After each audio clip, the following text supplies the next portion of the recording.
Hello everybody, welcome back to the channel. I am finally almost 3 months into 2023 here to talk to you about the PopSugar Reading Challenge. Now every year, Sarah and I decide to do the PopSugar Reading Challenge together, and every year, out of maybe 50 books, I read about 2 or 3 of the books on the list. I get consumed with other challenges, just other books I want to read. I've never planned out the books that I'm going to read for the PopSugar Reading Challenge in advance, and so I've just never finished the PopSugar Reading Challenge.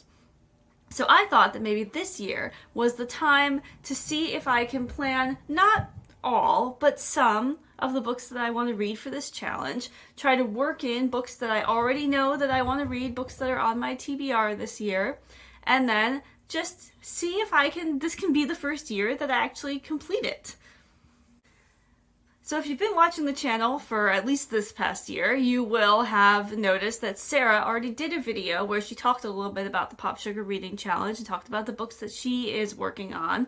And so I thought I would do another recap of my TBR for the same challenge. Like I said, I didn't pick out all of the books. I'm going to give you kind of a selection of the books that I have chosen, some of which you will have heard about before. A spoiler alert for my December TBR, I don't think I read a single book in December. December was just a wild month. It went off the rails, and I just didn't really read anything.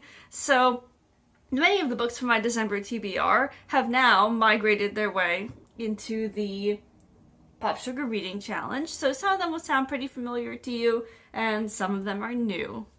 So the first book I pulled off my shelf is a book that you'll probably remember from my December 2022 TBR, and that is Empty Mansions. And this fits the prompt, a book about a family. Actually, a lot of the books that I read are about families. Books about families are one of my, they're also just really easy to write books about, so a lot of books are about families, but books that are centered around families just tend to be one of the ones I pick up the most. And I've had this on my shelf for a long time. I don't even really remember where I got it from. I'm guessing it was a used bookstore.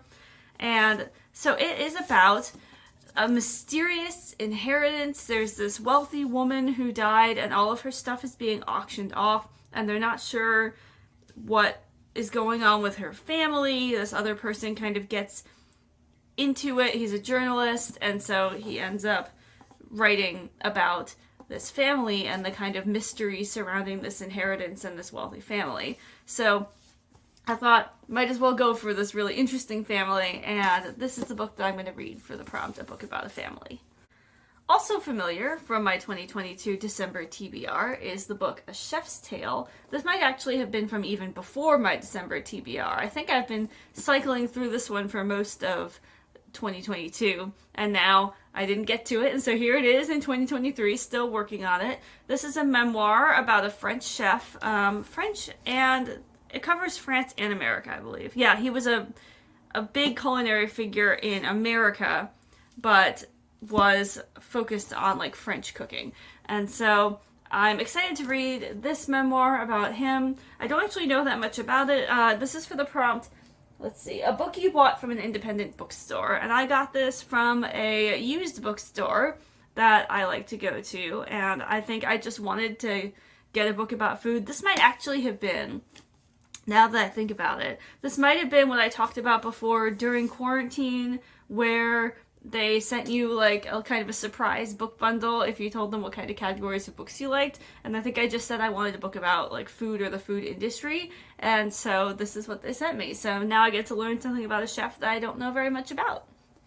And now in yet another book from my December TBR. This fits the prompt, a book with a color in the title, and it is My Blue Notebooks, which is that like series of spicy memoirs that I got. Again, this I believe is from that book bundle that I got during quarantine, because I think I said I liked kind of like old movie aesthetic vibes and like vintagey people, and so I think that's kind of where the person who picked this out was going when she chose that, and it has the word blue in the title, so My Blue Notebooks fits with the prompt, a book with a color in the title.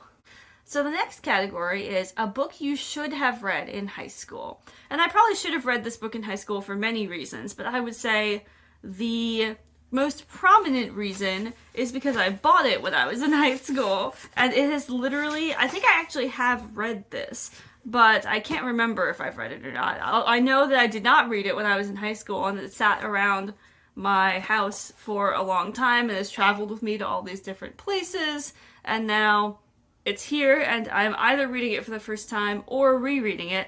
It is called Empress of the World by Sarah Ryan, and it is a queer romance.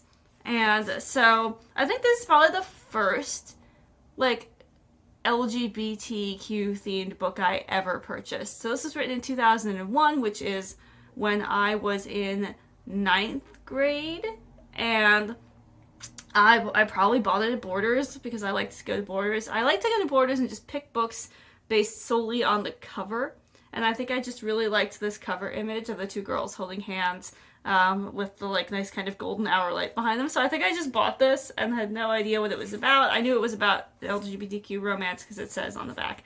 But yeah, that might have been my introduction to LGBTQ romance, which, as we all know, is now a big thing for me. So I'm going to read this. Should have read it in high school, probably should have read it in college, probably should have read it in young adulthood, and now I'm 35 and I'm finally reading it.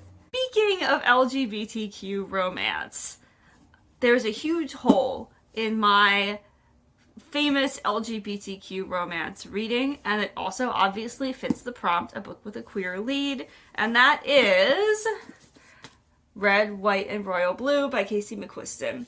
This is actually the collector's edition, which, why did I buy the collector's edition when I haven't even read the book yet, is a great question, but I think I'm just so confident that I'm going to love this book. Sarah has read this book and loved it. Everyone I know who's read this book has loved it.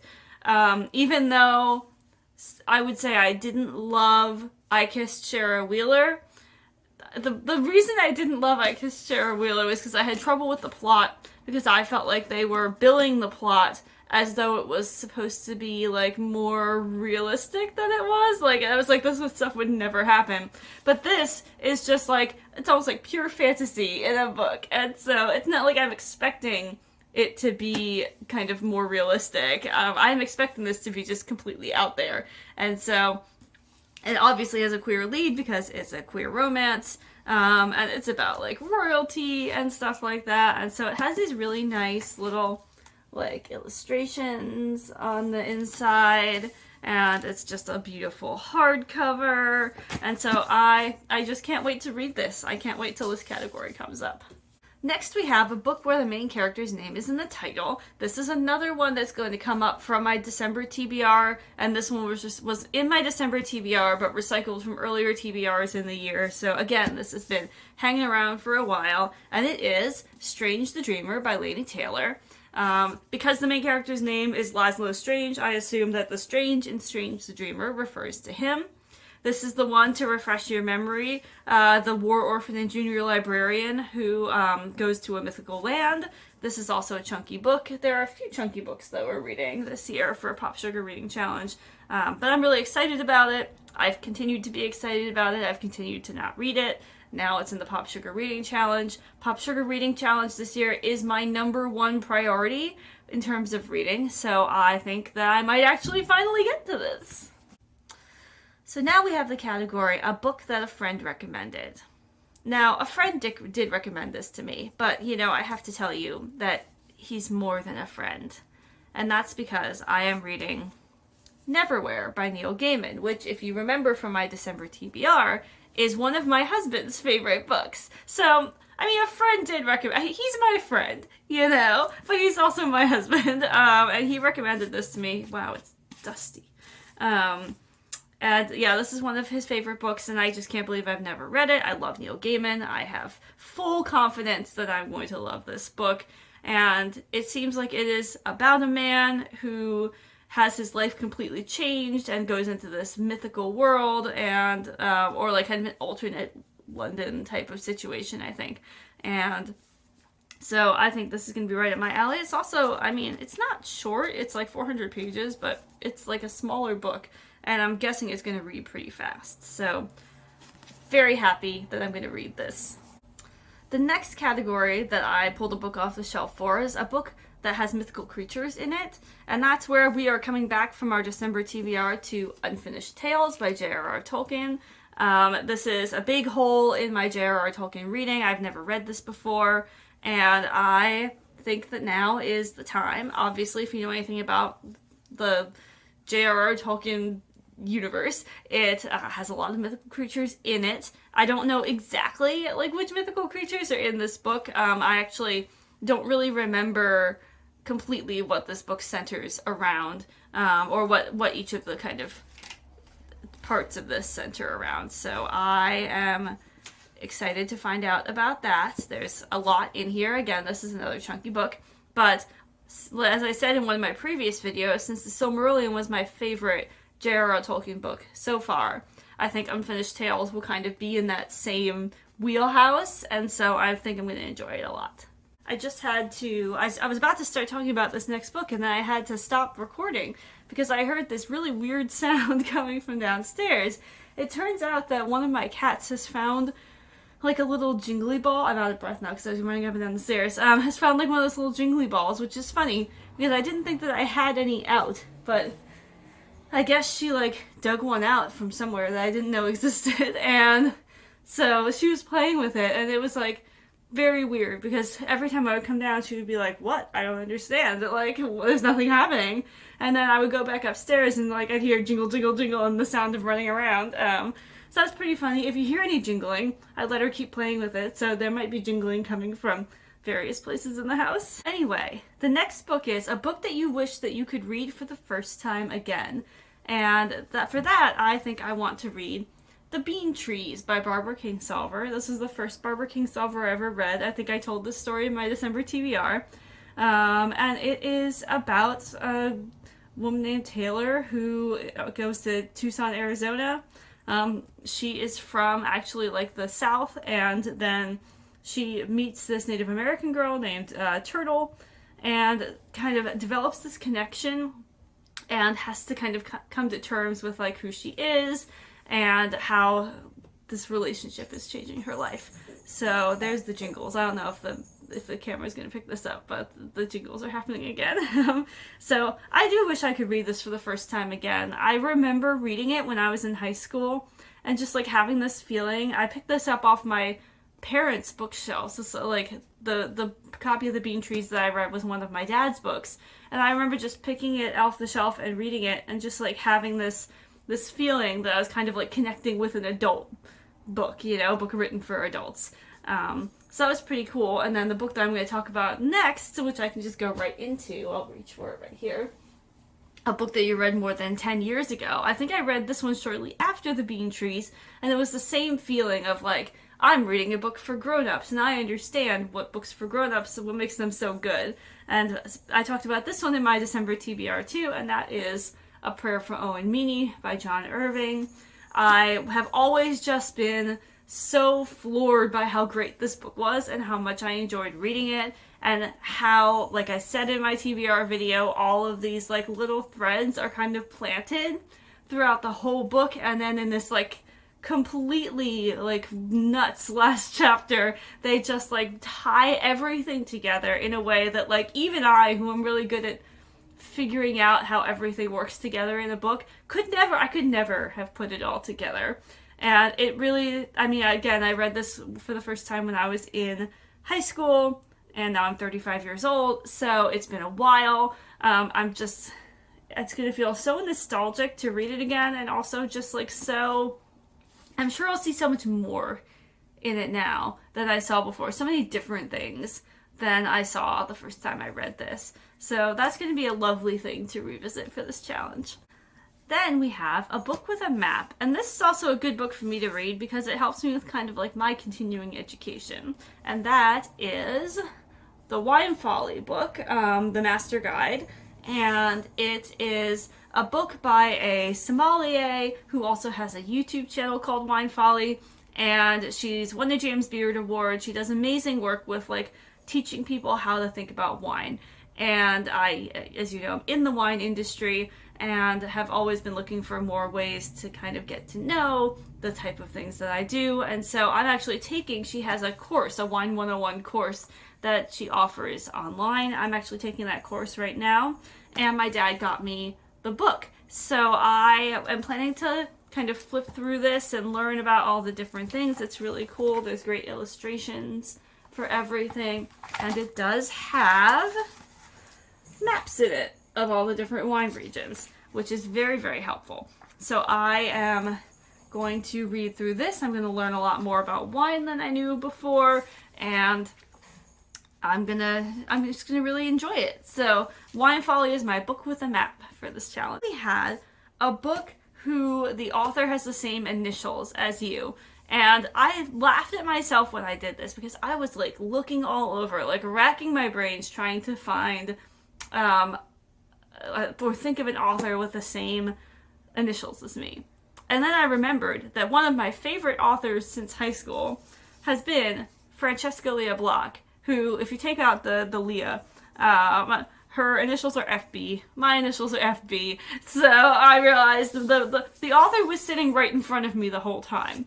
And so I wrote on this list that I can read anything by her. I think I might read Ruby because I don't remember if I've read it yet. And if I have read it, I don't really remember it. So I think that means that it's about time to revisit it. I think I have read it because it looks like there's like a small stain on the cover, which means that I've probably been carrying it around with me, reading it outside.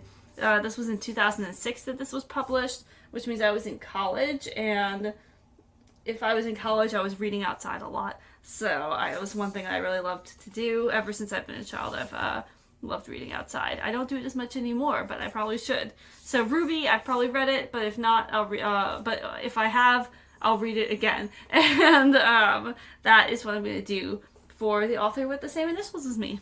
Next, we have a celebrity memoir, and I actually happen to have received a celebrity memoir for a Christmas gift this past year. So I'm just going to go ahead and read it basically right away, and that is A Dream About Lightning Bugs, which is the memoir from Ben Folds. Ben Folds was the first big artist that I ever saw in concert. I have a lot of great memories of like going to those Ben Folds concerts. On that tour that he did with Rufus Wainwright back in like 2005, and I still really enjoy his music. My father-daughter dance at my wedding was to a song by Ben Folds, so very close to my heart, and I actually did not even know that he had written a memoir, so when my dad got this for me for Christmas, I was very surprised and pleased. So now I get to experience Ben Folds' memoir and see what his life has been like. So now I have kind of a silly one for this next category, which is a book with girl in the title. And we're actually going to see several of these come up over the course of the time that I'm doing the PopSugar Reading Challenge, which is I'm also trying to clear out books that I've had since high school that I don't really need anymore. So for the book with the word girl in the title, I have Girls Know Best, which is like a really silly, like 90s, late 90s, early 2000s era advice for girls from girls on just about anything. It's like a teen magazine, but like in a book. And so I am gonna read that. Good and bad sportsmanship is one category. How do I start writing a story? What if I get writer's block? Important. Make a difference. Volunteer. This was written by a 10-year-old. So this will be fun to read. I remember liking this book when I read it when I was in high school. So that'll be fun to just to revisit it. So then I have probably by definition the chunkiest book on my PopSugar Reading Challenge TBR, and that's because the category is the longest book on your TBR by pages. Now, I have a lot of books on my TBR, like on my actual TBR that's a list on my computer. And I don't know how many pages they are, and it would take me so long to like look up each individual one and find it out that I was like, well, that's not going to happen. So I'm like, well, what's the longest book that I have that I really want to read coming up soon? And that was Ninth Street Women, which my parents got me for a Christmas gift. I'd seen it at the Baltimore Museum of Art when we went there to see an exhibit by one of the women that's profiled in this book, and I thought it looked like such an interesting book, so then they kind of like snuck around behind my back and bought it for me for Christmas.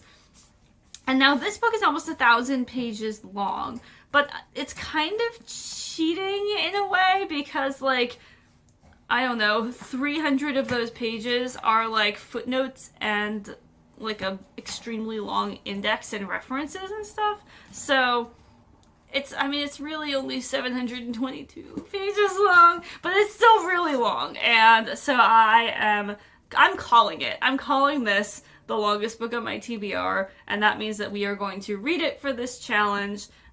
You could lift weights with it on the, if you didn't like the book, you could just keep it and lift weights with it. That's how big it is. So it definitely more than fits the prompt, I would say.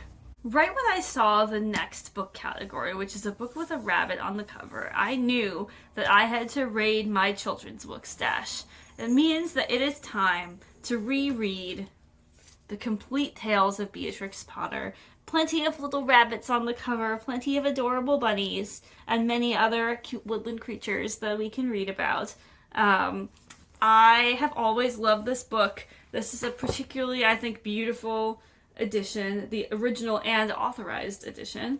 And it has just absolutely gorgeous little illustrations. It's so whimsical. I love the, like, black and white and color illustrations, and I've always loved Beatrix Potter. What a lovely little story. So I would take any excuse to reread some beloved children's books, and the fact that I needed a book with a rabbit on the cover, because this is the year of the rabbit and on Zodiac, means that I get to revisit these little bunnies and the little cats and mice and all of the little creatures. So that's going to be really nice for this year. So the next book. Don't judge me, or do. You can judge me if you want to. I don't care. I went through a phase in my life where I thought that the funniest thing in the entire world was Amish romances. Like just the idea of like an Amish romance was just like, it was just so funny to me because I don't know, it just seemed like weird to highlight the Amish as a specific category of people that like is a whole big business of romance. It's not that I don't think that Amish people don't have romances. It's that why wouldn't they just be romances? But the fact that like there's a whole category of Amish romance that has become like a big business just makes me laugh so much. And so I went through a period where, like, when we would go to, like, book sales and stuff, I was always, like, buying up these Amish romances because I was like, haha, this is so weird. So this has been left behind him. I don't even think I have any more. I think I gave them all away because I wasn't, like, actually super interested in them. They're usually not really greatly written, but I still think it's funny. So, but this one has somehow, like, been left behind. So we're gonna do it. And the prompt for this is a book with, multiple languages, I think. A book that features 2 languages. And so because I flipped through it to make sure that there's Pennsylvania Dutch in here, because, I mean, even though it's about the Amish, I think if there was no Pennsylvania Dutch in it, I could not really justify using it for this prompt, but there is some Pennsylvania Dutch in it, so it does feature 2 languages, and that is A Cowboy at Heart. Now this hits all the boxes. This is an Amish romance, but it's also a cowboy romance, and I love this. This is like this guy, this model that they used is a cowboy, but he looks like he's never been on a farm in his life. Like, he looks like a stock photo cowboy. There's a random horse in the background. It's amazing. I love that the cover has, like, I don't think you can even see it, but it's like fake textured, like old parchment, but there's no actual texture on the cover. I don't know, there's just so many like silly details in this, and I just don't know why. So I'm pretty excited about it. I'm like, I'm gonna read this. I'm probably not gonna enjoy it, but it just makes me laugh, and that's part of the point. The next category was a little bit difficult for me, but also super easy in a way. it was a book that you think your best friend would like. Now, Sarah is my best friend, so this is part of where it's actually easy, because almost anything that I read that I like, Sarah will probably also like. So that part was not difficult, but it was difficult to like look at my books and like think about somebody else instead of about myself. And also I was trying to rope in like a book that's on my shelf that I haven't read yet. So here's what I came up with.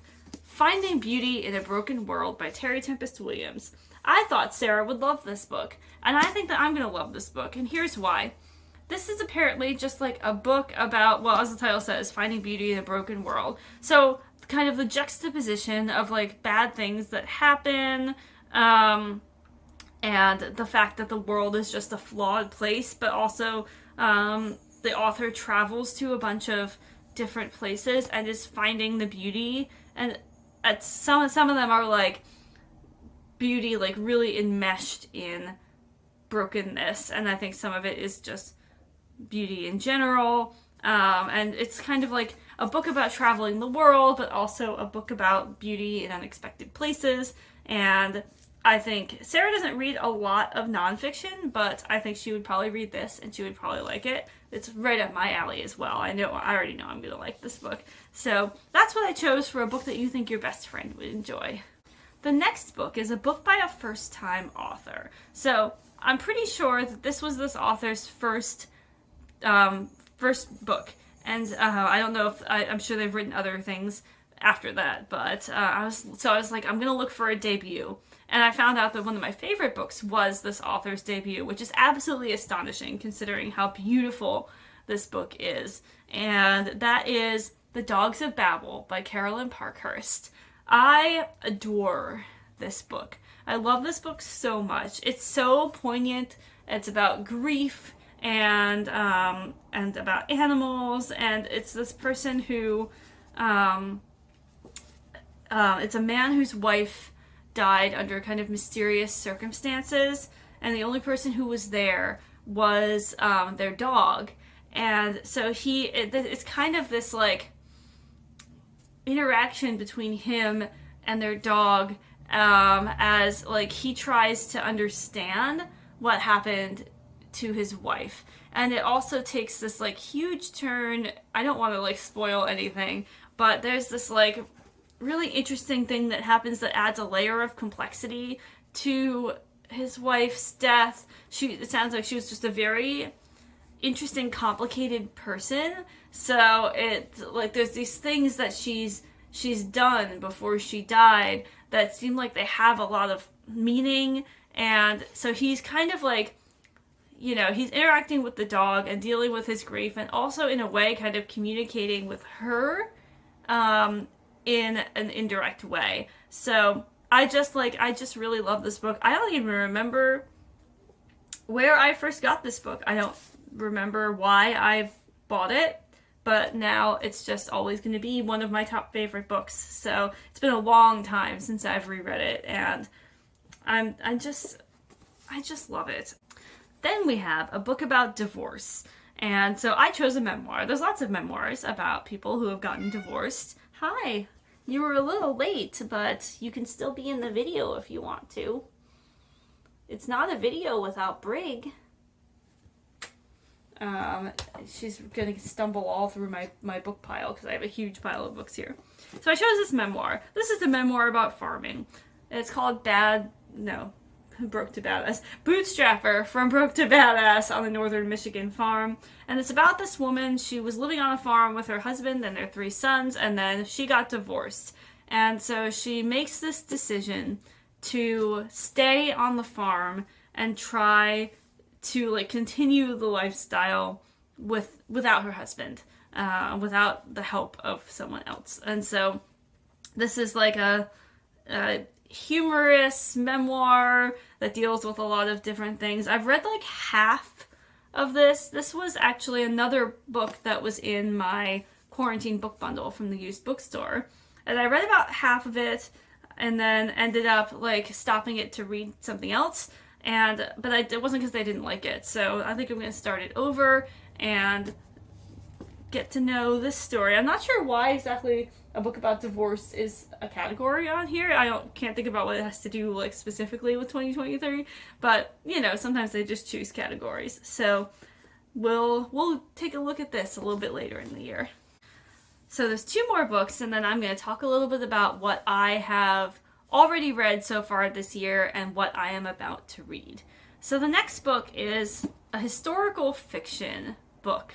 And this, I think, pretty much fits the bill, and it's called She Who Became the Sun. The reason I think it fits is because it says Shelley Parker Chan's She Who Became the Sun reimagines the rise to power of the Ming Dynasty's founding emperor, which I think is enough justification for it to be a historical fiction book. I don't really know, but I'm going to go with it. I got this book for Christmas, and I also just really want an excuse to read it, so I'm going to do that. Then another book I got for Christmas. Brig, you are on the stuff that I need in order to be here.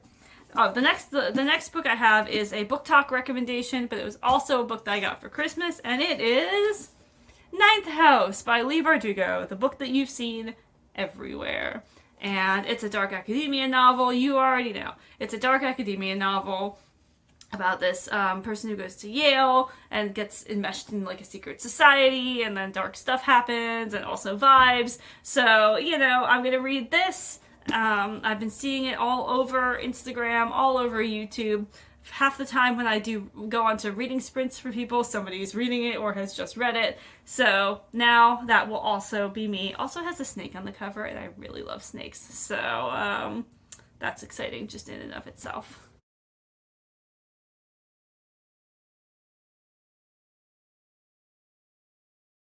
So that is it, friends. That is not all the books on the PopSugar list, but that is all the books that I have pretty much laid out right now. And I think it gives you a pretty good idea of kind of the diversity of books that I want to read so far in 2023. All the things that I'm looking forward to reading, all the stuff I never got to that now I'm going to get to, and it's going to be a great year of reading. I would love it if you wrote in the comments below what you are reading. Maybe you'll find somebody who's watching who's reading the same thing as you. And I hope that we all have a happy reading experience together. So until next time, I'll see you later. Bye. Here's what they don't tell you about being a booktuber. Like, when you film, this is what your filming location looks like afterwards. Now I have to clean all this up.